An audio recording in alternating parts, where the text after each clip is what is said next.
அறிவே மனம். உங்கள் உளவியல் சகோதரி எம்எஸ்கே பிரியா. உங்களோட துக்கம், துயரம் தீந்துச்சா? உங்கள் பிரச்சனை தீந்துச்சா?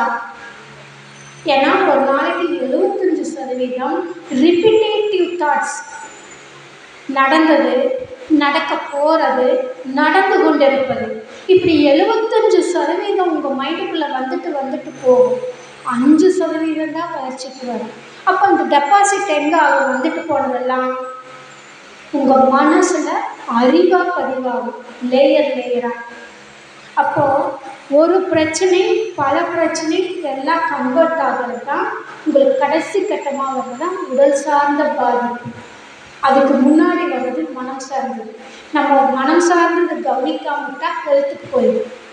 வாழ்க்கையில் ஏற்படக்கூடிய சிக்கலும் சமாளிக்க முடியாத சூழலும் தான் மனம் மற்றும் உடலை பாதிப்படைய செய்கின்றது.